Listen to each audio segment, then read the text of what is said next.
Firefighters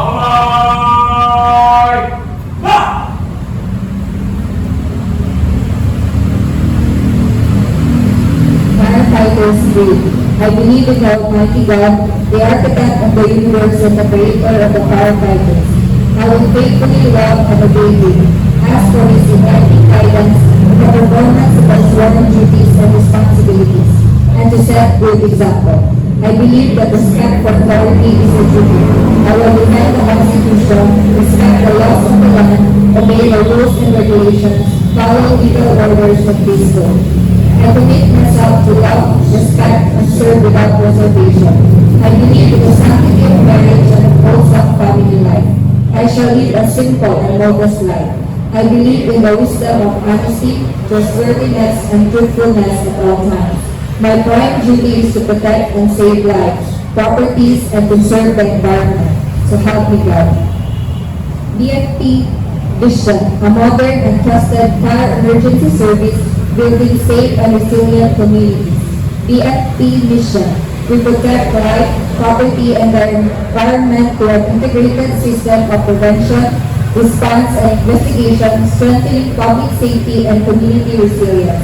DILG Mission, the department shall ensure peace and order, public safety and security, uphold excellence in local governance, and enable resilient and inclusive communities.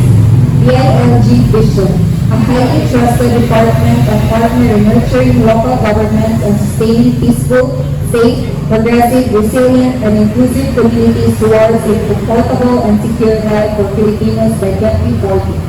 DILG shared values. Ang DILG ay matino, mahusay at maaasahan.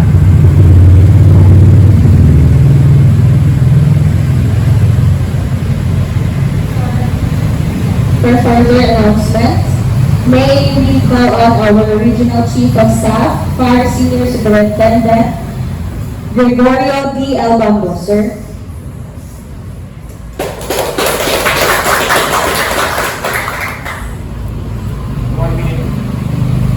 Good morning. 1 minute announcement as per instruction by our acting regional director, Senior Superintendent Richard Arcudante. In lieu of the troop information speaker for today, all of us must proceed to the conference room for a mini lecture or sort of a, shall we say, refresher for some of you about the 5S or 6S management concept. Okay, that's all for today. And I think 5 to 10 minutes from now, all of you must be there at conference room. Good morning. Thank you, sir. Let us now sing with honor and pride the Bagong Pilipinas hymn to be followed by the BFP hymn.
That concludes our Monday flag raising ceremony. This has been your host, FO1 Cruz.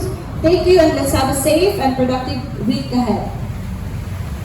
Yuno, subo ang ginawang seremonya pagbibigay sa bansang Batawan ng Pilipinas. Hihingi ng paitulot ng Manila sa Pagbalangay.